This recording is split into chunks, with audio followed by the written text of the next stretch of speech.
नमस्कार मित्रों, आज भारतीय सनातन धर्म की आध्यात्मिक विचारधारा के अंतर्गत योग का बहुत महत्वपूर्ण विषय होता है कुंडलिनी योग या कुंडलिनी जागरण की क्रिया।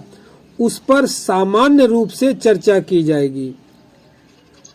इसके बाद जो लगभग चर्चा अगली बार की जाएगी, उसके लगभग 7 वीडियो पोस्ट किए जाएंगे। उनमें इसको डिटेल से और विस्तार पूर्वक एक एक पहलुओं पर विचार करके आपको बताया जाएगा। अभी तो यहाँ एक जनरल सामान्य जानकारी आपको दी जा रही है। भारतीय हठ योग के अंदर कुंडलिनी योग को अपनी साधना में बहुत ही अधिक प्रधानता दी गई है। यहाँ तक कि आप जो ये आसन, प्राणायाम, मुद्राएं ये सब देखते हैं, इनका मुख्य उद्देश्य यही है कि किस तरह कुंडलिनी जागृत हो सके। अब ये बात अलग है कि जो हठ योग से कुंडलिनी जगाई जाती है, हठ माने होता है जिद, यानी बलात्, जिद से बलात् जो कुंडलिनी जगाई जाती है अचानक, उसमें बहुत ही अधिक खतरे भी संभव हैं, क्योंकि शरीर तैयार होता नहीं है, नस नाड़ियां शरीर के तैयार होती नहीं है, चित्त निर्मल होता नहीं है, चित्त शुद्ध होता नहीं है। तो ऐसे में अगर कुंडलिनी जग जाती है तो ये विनाश का कारण भी बन सकती है। जैसे समझिए, मान लिया इलेक्ट्रिक है, विद्युत है, तो किसी ज्ञानी व्यक्ति को, जानकार व्यक्ति को, जिसको विद्युत के विषय में पता है, अगर उसे विद्युत की जानकारी हो जाएगी तो विद्युत से वो खाना बना लेगा, हीटर चला लेगा, रूम हीटर चला लेगा, एसी चला लेगा। इस प्रकार के लाभकारी जितने परिणाम है वो लेता रहेगा, और जो इसके विनाशकारी परिणाम है, करंट लगना है, आग लग जाना है, शॉर्ट सर्किट हो जाना है, इससे वो सुरक्षित बच जाएगा, चूंकि वो जानता है। और कि जिसको विद्युत के विषय में जानकारी नहीं है, विद्युत के क्षेत्र में अज्ञानी व्यक्ति है, अचानक अगर उसको कहीं विद्युत मिल जाएगी तो वो तार छू करके या तो खुद मरेगा या दूसरे को झटका लगाएगा, और काम भी ऐसे करेगा जो सब बिल्कुल उल्टे काम होंगे, क्योंकि उसको पता ही नहीं है कि इसका प्रयोग सावधानी पूर्वक विद्युत का कैसे किया जाए। बिजली को अपने दैनिक उपयोग के लिए कैसे इस्तेमाल किया जाए, उसे जानकारी नहीं है। इसलिए धर्म का ये बहुत गंभीर विषय है। इसकी टोटल विस्तार से जानकारी हो जानी चाहिए, तभी इस प्रकार के प्रयास करने संभव हैं। इस विषय में मैं तो बस इतना ही कहूँगा कि जो व्यक्ति कुंडलिनी जागरण के विषय में जानते हैं वो हठ योग का प्रयोग न करें। और भी कई सहज उपाय हैं जिससे कुंडलिनी धीरे धीरे जागृत होती है। पर जागृत होने के साथ साथ पहले वो अपने जहाँ जिन नस नाड़ियों में उसे गुजरना है, उस नस नाड़ियों को पहले स्वयं ही अपनी ऊर्जा से ठीक करती है, इसलिए सनय सनय धीरे धीरे जागृत होती है। जैसे अजपा जप है, नाम जप है, जिसमें अजपा जप तो कुंडलिनी जागरण के लिए बहुत विशेष महत्व है। ये बहुत सरल विधि है और व्यक्ति बड़े आसानी से कुंडलिनी जागरण का अनुभव सनय सनय धीरे धीरे करता रहता है, और उसके परिणाम भी सांसारिक कृत्यों में उसको मिलते रहते हैं। अरे आध्यात्मिक कृत्यों में तो आध्यात्मिक लाभ होता ही है, संसार में जो वो सांसारिक कृत्य करता है उसमें भी वो सहयोग प्रदान करती है। अब इसकी सामान्य जानकारी क्या है?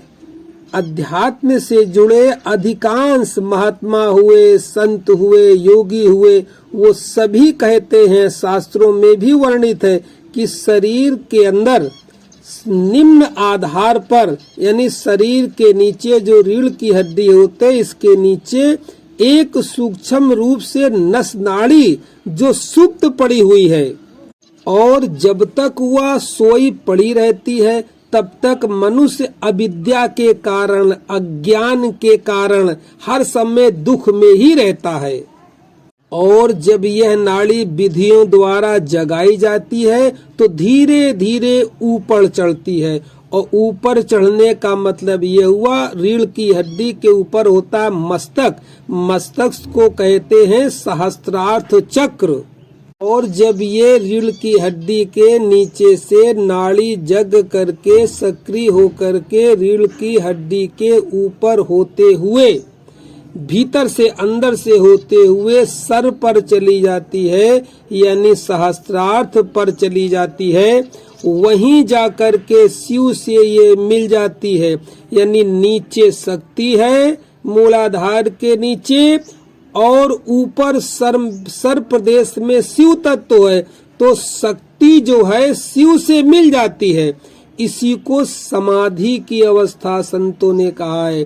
योगी इसी को समाधि कहते हैं, और समाधि की अवस्था ही मुक्तिदायिनी अवस्था होती है। अब यह कहाँ पर होती है, थोड़ा समझने का प्रयास करिए। मनुष्य के शरीर में जो रीढ़ की हड्डी होती है, स्पाइनल कार्ड होती है, इस स्पाइनल कार्ड के सबसे नीचे ये सूक्ष्म नाड़ी के रूप में विद्यमान होती है। इस नाड़ी की कुछ ऐसी आकृति बनी हुई है कि एक सांप गोल घूमकर अपनी ही पूंछ को पकड़े हुए है। ऐसा भी कई वैज्ञानिकों ने स्वप्न में देखा है। आप ऐसा मत समझिएगा कि मैं कोई हवा में तीर मार रहा हूँ।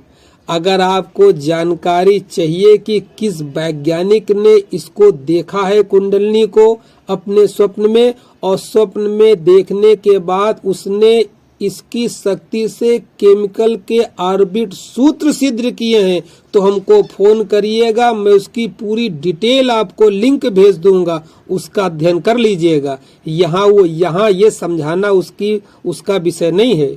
तो एक मोटे तौर पे, एक साधारण तौर पे आप यही केवल इतना ही समझिए कि रीढ़ की हड्डी के सबसे नीचे का मतलब क्या हुआ, एक स्थान तो हुआ गुदा और लिंग के बीच में। आपको जब लैट्रीन या पेशाब आती है तो आप गुदा लिंग को सिकोड़ते हैं उसको रोकने के लिए। ये जो सिकोड़ने वाला स्थान होता है, इसे कहते हैं सबसे पहला चक्र मूलाधार चक्र। और बस इसी चक्र के नीचे नाड़ी होती है, उसे कहते हैं कुंडलिनी नाड़ी, और वही महाशक्ति है। अभी चूंकि सुप्त पड़ी है तो आपको कोई अनुभव नहीं है, और जिस दिन ये जग जाएगी यही इंसान अति मानव में बदल जाएगा, देवता में बदल जाएगा। देर नहीं लगने की बिल्कुल। बलिहारी है तो बस इसके जागरण की। अरे आपने देखा नहीं, एक कबीर भगवान कबीर हो गए, सिद्धार्थ इसको जगा करके भगवान बुद्ध हो गए, वर्धमान इसको जगा करके भगवान महावीर हो गए। सनातन धर्म में लड्डू गोपाल यानी बाल कृष्ण भी अपनी जब साधना की अवस्था में आए तो अपने गुरु के आश्रम में गए और संदीपन ऋषि से इसी कुंडलिनी जागरण की दीक्षा ली थी और भगवान कृष्ण हो गए, जग जाहिर है। इसी तरह भगवान राम भी जब साधना स्तर पर पहुँचे तो अपने गुरु वशिष्ठ के आश्रम में गए और वहां जाकर के कुंडलिनी योग की दीक्षा ली और कुंडलिनी जगा करके इतनी शक्ति पैदा कर दी कि रावण जैसे व्यक्ति, शक्तिशाली व्यक्ति को उन्होंने मार दिया और भगवान राम की पदवी प्राप्त की। इस विषय की और गहराई से पुष्टि करने के लिए अगर मन में कोई शंका हो रही हो कि ऐसे कैसे होता है, तो रामानंद की एक बनी थी रामायण और एक समय में चली थी महाभारत। तो आप एक काम करिएगा, यूट्यूब पर लिखिएगा श्री कृष्ण को संदीपन ऋषि द्वारा दीक्षा, बस इतना आप डाल देंगे तो रामानंद की सागर की या जो जिसकी भी बनी हो रामायण या महाभारत, उसके वो वाले अंश आपके सामने निकल करके प्रकट हो जाएंगे जब सन्नीपन ऋषि भगवान कृष्ण को कुंडलिनी का ज्ञान सिखा रहे हैं, दीक्षा दे रहे हैं। इसी तरह फिर दोबारा YouTube में डाल के देखिएगा कि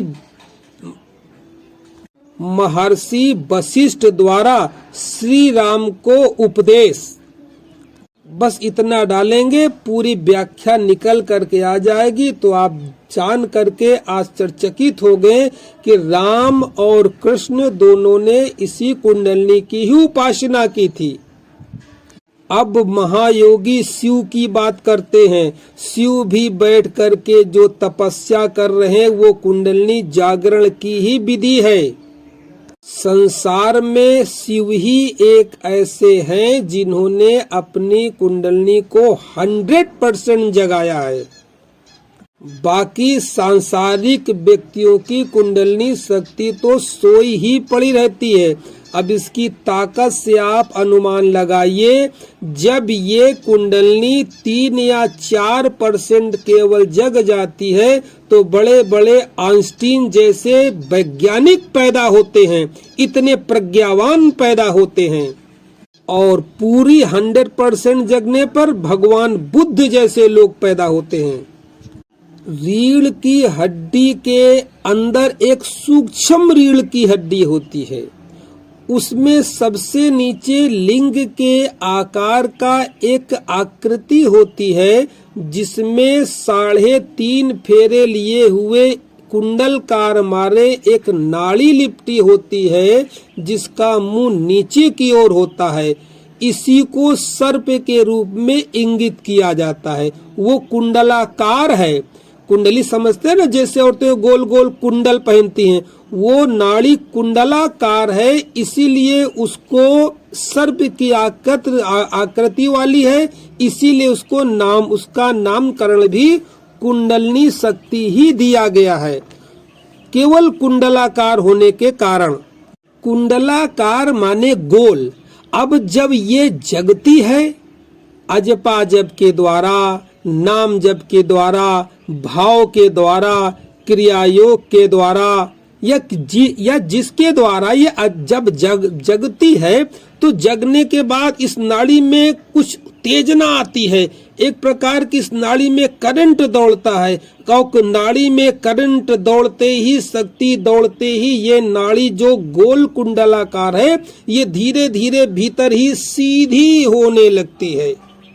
और जैसे ही ये सीधी हो जाती है तो ये ऊपर की तरफ उठने लगती है।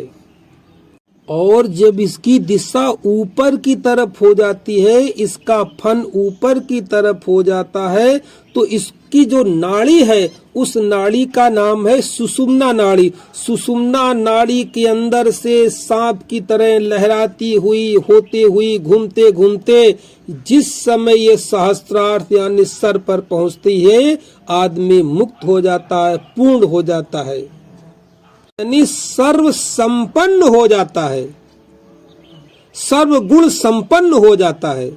अब एक इसका दूसरा पहलू बताता हूँ, शायद इस शक्ति के बारे में आपके मन में कोई शंका हो, तो मैं उस शंका को अभी दूर कर दे रहा हूँ।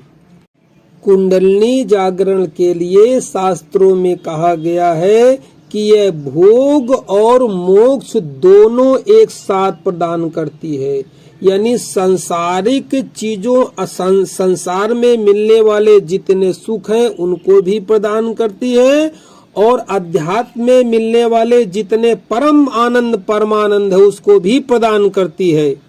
कभी आपने विचार किया है कि जब नर नारी मिलकर के कोई संतान की उत्पत्ति करते हैं तो संतान की उत्पत्ति कैसे होती है?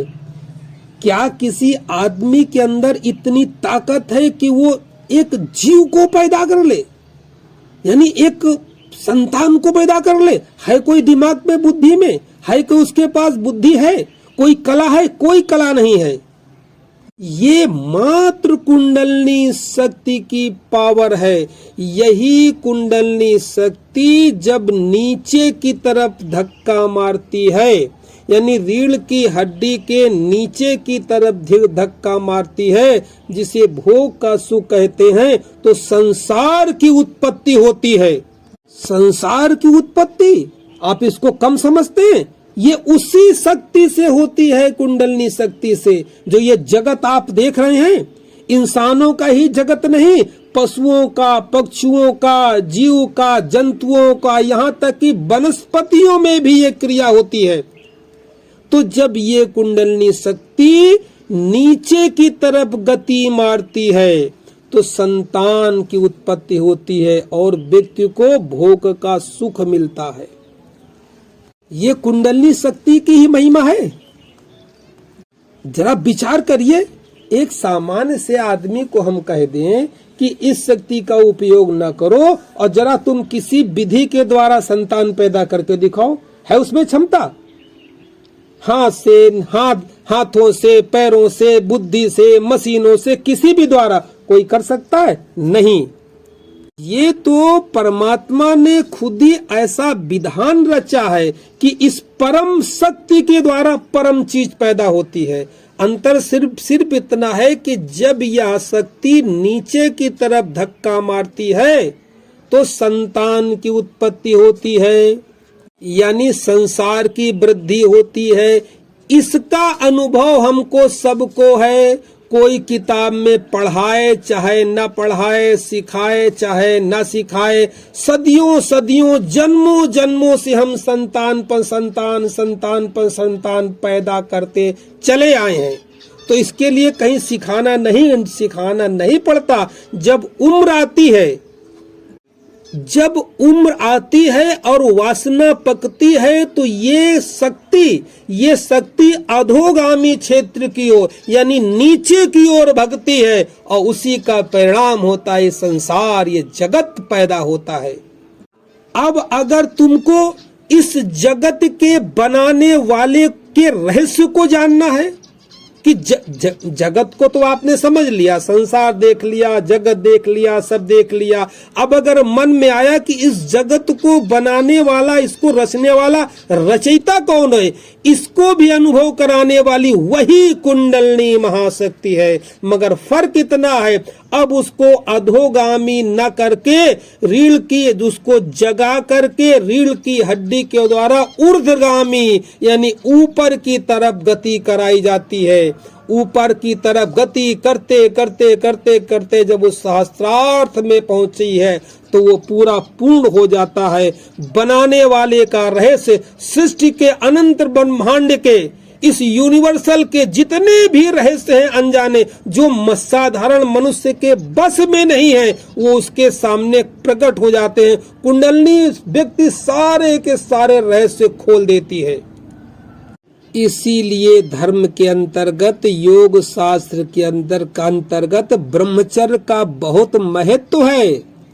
मगर ब्रह्मचर्य के महत्व की कला सब नहीं जानते हैं। ब्रह्मचर्य तो आपने साध लिया कि अब कुंडलनी शक्ति की ऊर्जा को अधोगामी नीचे की तरफ नहीं बहाएंगे, मगर करेंगे क्या? एनर्जी तो नुकसान होती नहीं है, एनर्जी तो बहना चाहेगी। बाढ़ है ये तो ऊर्जा की, इधर नीचे आपने जाने दिया नहीं तो फिर क्या होगा? और कोई उसका रास्ता नहीं है तो फिर आदमी विक्षिप्त, कुछ सनकी, अनइजीनियस समझने वाला, एक मतलब अजीब प्रकार की उसकी स्थिति हो जाती है कि उसने ब्रह्मचर्य तो साध लिया, शक्ति तो रुक गई, अब वो करेगा क्या?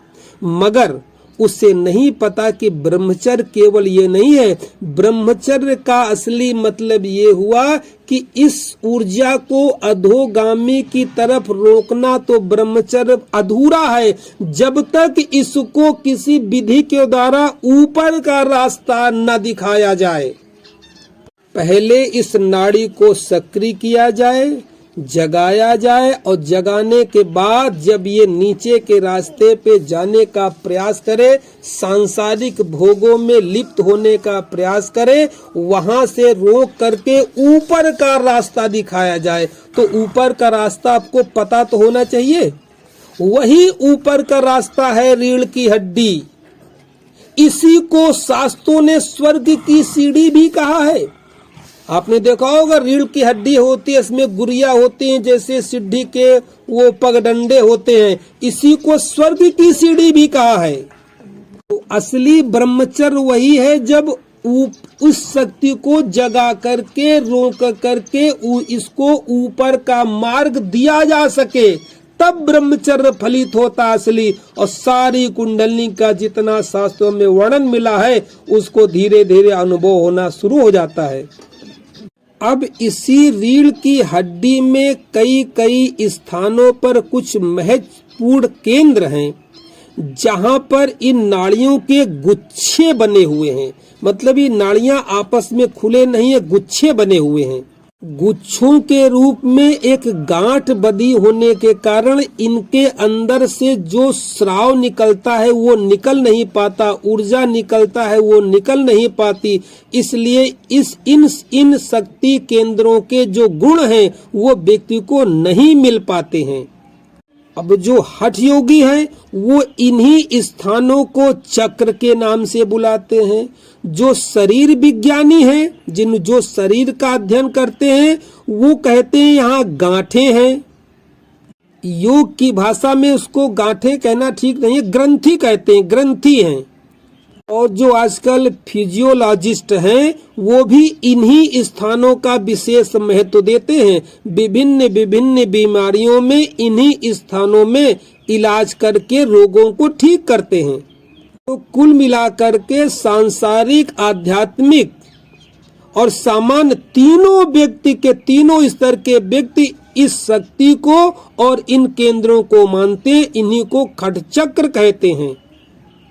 कुंडलिनी विज्ञान के अंतर्गत जब आप शास्त्रों का अध्ययन करेंगे तो मनुष्य की रीढ़ की हड्डी यानी शरीर को बीचों बीच जो रीढ़ की हड्डी है, यहाँ कुछ पुष्प आकार के दिखाई पड़ेंगे जिन्हें कहते हैं ये चक्र हैं। और उनको आकृति दी गई है पुष्प की। जैसे मूलाधार सबसे नीचे है तो यहाँ 4 पंखुड़ियों का पुष्प दिखाया गया है।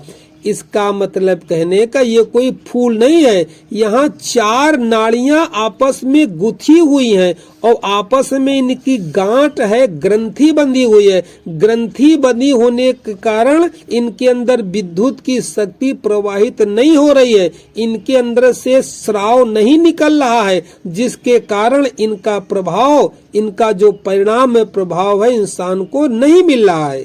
इसी तरह इसके ऊपर जिसे कहते हैं स्वादिष्ठान चक्र, यहाँ आपने 6 पंखुड़ियों का फूल देखा होगा। वही बात यहाँ भी है कि यहाँ 6 नाड़ियां आपस में गुथी हुई हैं। इसके ऊपर जहाँ नाभि होती है इसे मणिपुर चक्र कहते हैं। यहाँ 10 नाड़ियां आपस में गुथी हुई हैं, तो प्रतीक के तौर पे दिखाते हैं कि 10 पंखुड़ियों का फूल यहाँ पे खिला हुआ है।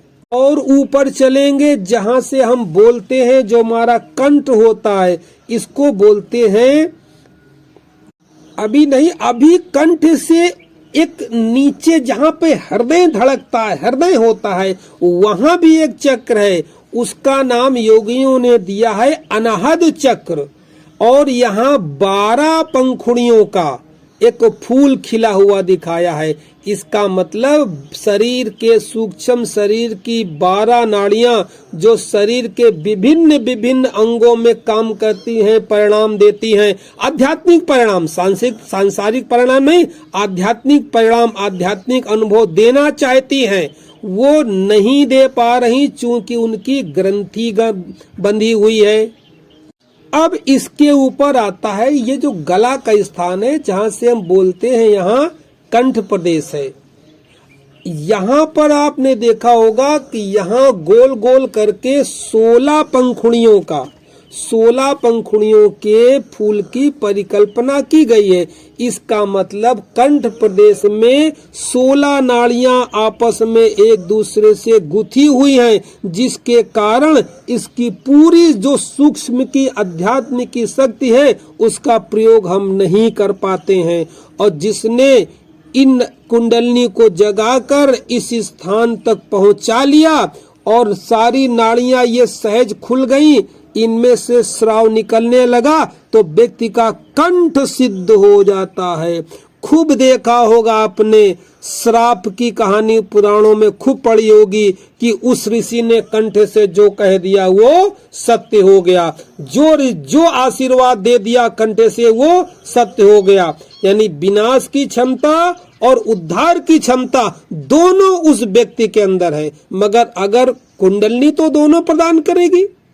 अब चाहे विनाश करो चाहे उसे निर्माण करो, मगर अगर ये सात्विक तरीके से जगाई जाएगी तो ये निर्माण ही करेगी। क्योंकि अगर कोई व्यक्ति विनाश करता है तो प्रकृति के नियम के अनुसार विनाश का फल उसे ही विनाश भोगना पड़ेगा। कुंडली तो एक शक्ति है, चाहे आप उसे निर्माण करें चाहे विनाश करें।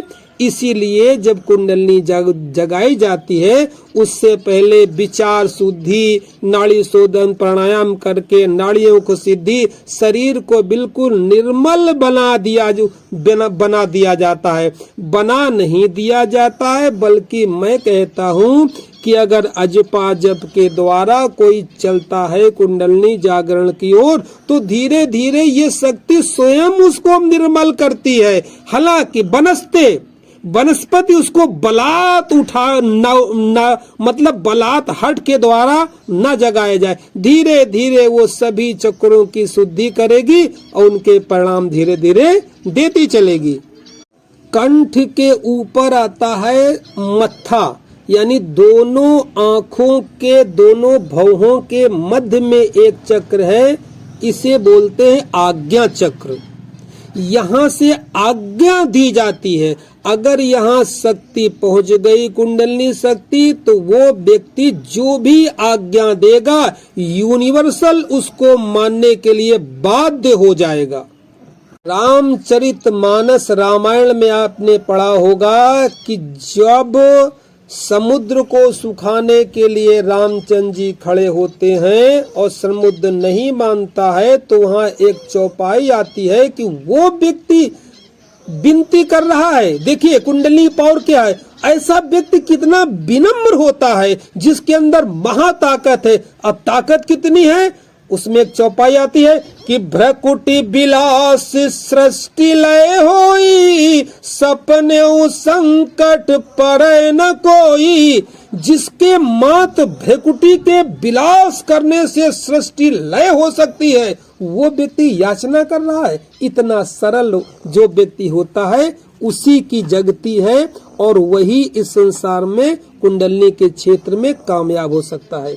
भ्रकुटी विलास सृष्टि लय हुई, जिसकी भ्रकुटी यानी जब आदमी क्रोध में उसकी आंखें तन जाती है, भ्रकुटी विलास अगर कर दे तो सृष्टि का लय हो जाए, जैसे शिव ने किया था। शिव के तीसरे नेत्र की कहानी तो आप लोग सब जानते होंगे। तो भ्रकुटी विलास सृष्टि लय होई, सपने संकट पड़े न कोई। उसके ऊपर सपने में भी कभी संकट नहीं आते हैं। अब इसका आध्यात्मिक अर्थ समझिए कि भ्रकुटी विलास सृष्टि लय होई और सपने संकट परे न कोई। मतलब इस स्थान पर अगर शक्ति पहुंच जाती है तो सृष्टि का लय हो जाता है, सृष्टि समाप्त हो जाती है। यानी सृष्टि जो आप ये जगत संसार देख रहे हैं यही तो सृष्टि है।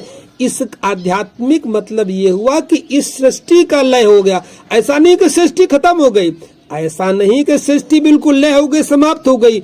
उस साधक के लिए, उस व्यक्ति के लिए जो ऐसी क्रियाएं कर रहा है, सृष्टि के उसका नाता टूट जाता है, मोह टूट जाता है, उसके लिए निशब्द हो जाती है सृष्टि। इसी को कहते हैं वो शून्य में चला गया। जब वो शून्य में चला गया तो सृष्टि उसके लिए बेकार हो गई। सृष्टि विलास भ्रकुटि विलास सृष्टि लय होई, इसी को कहते हैं सृष्टि लय हो गई, सृष्टि समाप्त हो गई। और सपने उ संकट पड़े न कोई, ऐसे साधक के ऊपर जिसका ये आज्ञा चक्र सिद्ध हो जाता है, कुंडलिनी यहाँ पहुंच जाती है, तो संकट सांसारिक में तो संकट पड़ते ही नहीं है, स्वप्न में भी उसे कभी संकट नहीं आते हैं। भ्रकुटि विलासी सृष्टि लय होई, और सपने संकट पड़े न कोई। अब ये जो मैंने आपको विभिन्न विभिन्न चक्रों में जो फूल है इनको नाड़ियां बताया, यहाँ तो इतनी नाड़ियां हुई, जैसे हमने 4 बताई, फिर 6 बताई, 10 बताई, ये तो मुख्य हुई। इसके बाद में इनकी शाखाएं पर शाखा सूक्ष्म शरीर में निकलती चली जाती हैं, जो असंख्य नाड़ियों के रूप में पूरे शरीर के अंदर फैली होती हैं। या इसका उल्टा कह लीजिए कि शरीर की असंख्य नाड़ियां इन केंद्रों पर आकर के इकट्ठी हो जाती हैं गांठ के रूप में, ग्रंथि के रूप में, चक्र के रूप में। सब एक ही बात है, कहने की भाषा का अंतर है बस। अब ध्यान के द्वारा कोई भी ध्यान करो, क्रिया योग करो, नाम जप करो, अजपा जप करो, इन सब के द्वारा इस नाड़ियों में स्पंदन पैदा किया जाता है, शक्ति पैदा की जाती है, जिसे आप ह्यूमन इलेक्ट्रिसिटी कहते हैं। मानवीय विद्युत पैदा की जाती है, उस विद्युत से ये सारे केंद्र संचालित होने लगते हैं, सक्रिय होने लगते हैं। इस संसार में जो आप लोगों ने सिद्ध महात्माओं के चमत्कार सुनते होंगे, देखते होंगे, किसी के अंदर वाक शक्ति है, किसी के अंदर कवित्व शक्ति है। अब काका हाथरसी थे, वो कविता लिखते थोड़ी थे, जो जहां स्टेज पे बैठ गए जो बोल दिया वो कविता बनती चली गई। बड़े बड़े वैज्ञानिक हैं, एक नई नई खोज करते हैं। अब वैज्ञानिकों के अंदर खोज करने का क्षमता कहाँ से आती है भाई? कहीं उन्होंने किताब में पढ़ा थोड़ी होता है। पढ़ी चीज की खोज कैसे करें? वो ऐसी चीज की खोज करते हैं, ना कहीं लिखी होती है, ना कहीं पढ़ी होती है, एक अज्ञात से अनंत से आती है। इसी की ही शक्ति कुंडलिनी शक्ति से मिलती है।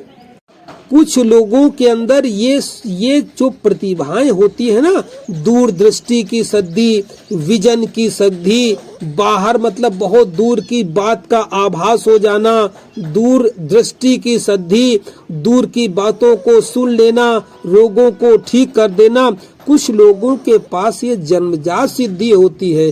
तो ऐसा नहीं कि अनायास ही आ गई, इसके पीछे कुंडलिनी का जागरण का ही सिद्धांत लागू होता है। ये बात अलग है कि उसे इस जन्म में अभी पता नहीं है, पिछले जन्म में उसने कुंडलिनी जागृत की थी, और इस स्तर पर पहुंचने का कारण पूरा का पूरा पिछला जन्म है। इसीलिए मैं कहता हूँ कि कुछ लोगों के अंदर स्वाभाविक अपने आप इस प्रकार की प्रतिभाएं होती हैं, तो उसका मेन कारण है उनकी कुंडलिनी या शक्ति के चक्रों का जागृत होना ही है।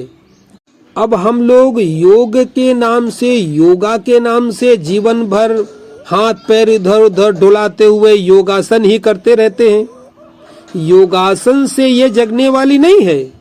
योगासन के साथ, इसके साथ साथ अगर कुछ ध्यान की विधियां अपनाते हैं, गहरी एकाग्रता की विधि अपनाते हैं, तो धीरे धीरे ये जगने लगती हैं।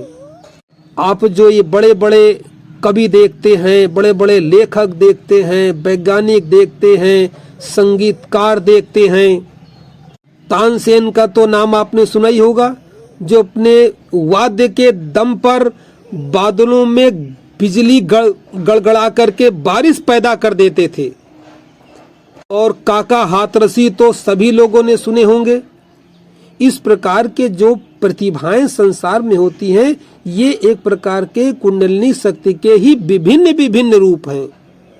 अब ये बात अलग है, किसी को जन्मजात मिल जाता है और किसी को इसके लिए जागने का प्रयास करना पड़ता है। अब ये है कि इतनी बड़े बातें हो गई, तो सामान्य अवस्था में क्या होगा?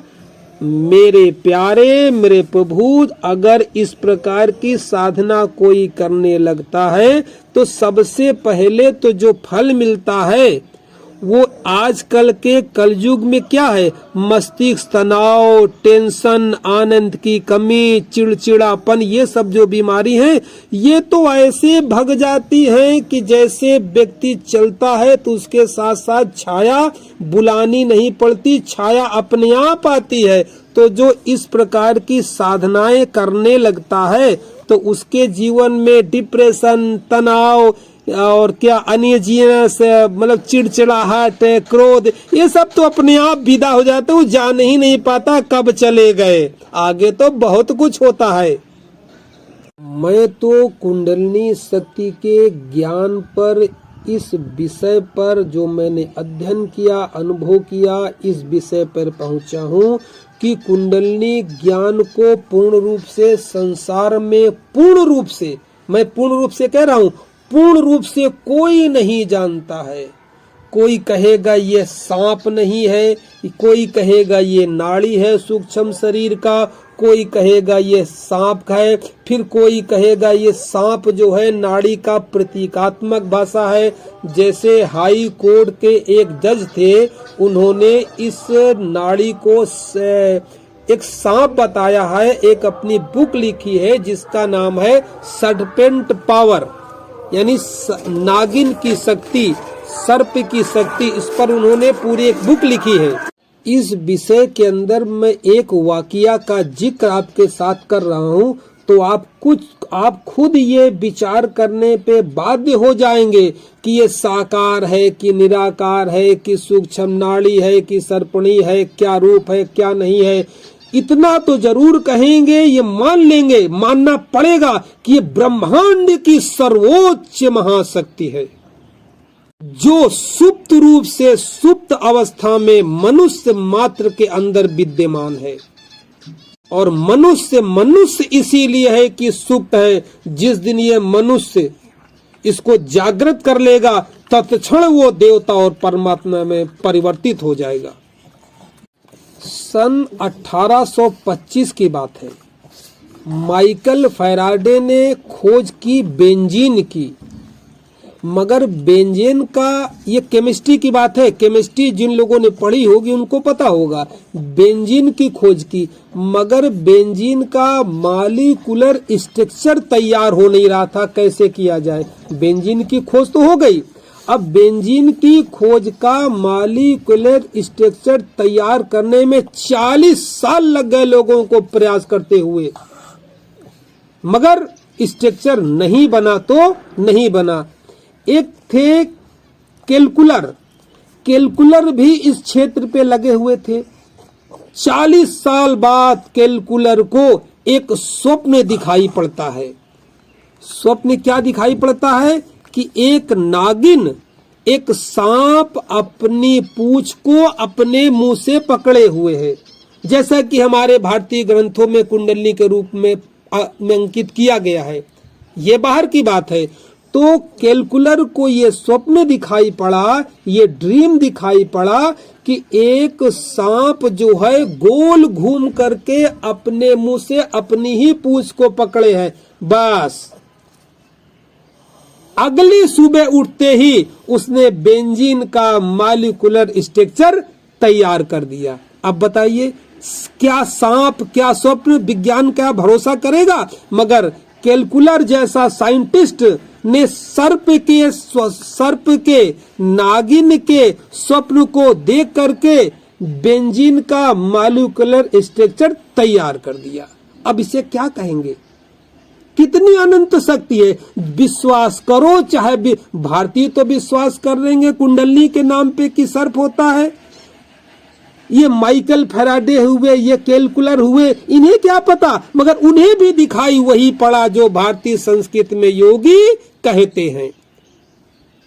इसको डिटेल्स अगर आप इस बात को समझना चाहते हैं तो कुछ ना करें, केवल आप अपने गूगल पे चले जाएं, लिख दें calculus dream of determine structure of benzene, केवल इतना डाल दें, पूरी कहानी आपको स्वप्न की मिल जाएगी।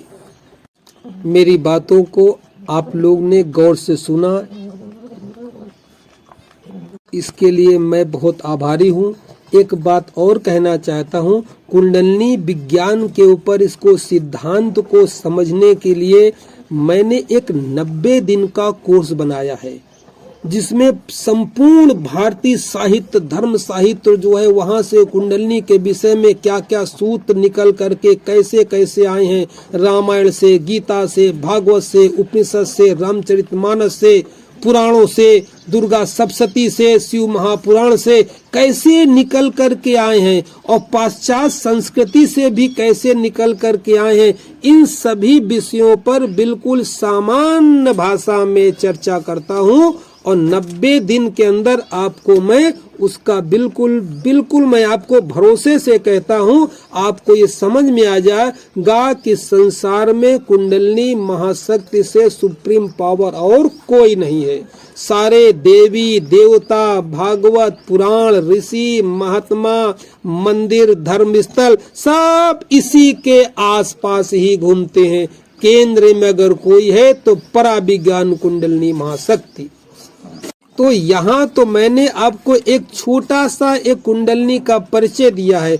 विस्तार से मेरे 7 पार्ट और बने हुए हैं, उनको आप सुनेंगे तो आपको धीरे धीरे समझ में आने लगेगा। वैसे जो मित्र मेरा 90 दिन का कोर्स करना चाहे आराम से कर सकते हैं।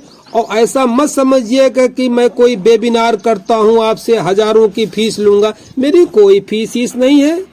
मैं देहरादून के जंगल में कुटिया में रहता हूँ, एक बाबा आदमी हूँ। जो भी ज्ञान मुझे अपने गुरुओं से मिला है, ग्रंथों से पढ़ने को मिला है, सब मैं आपको दे देना चाहता हूँ। इसीलिए मैं थ्योरी भी बताता हूँ, शास्त्रों का प्रमाण दे करके, और साथ में प्रैक्टिकल भी करवाता हूँ। मेरा मोबाइल नंबर है 9897727441। स्वामी अंतर्ध्यान, चोइला का जंगल, देहरादून। नमस्कार, धन्यवाद।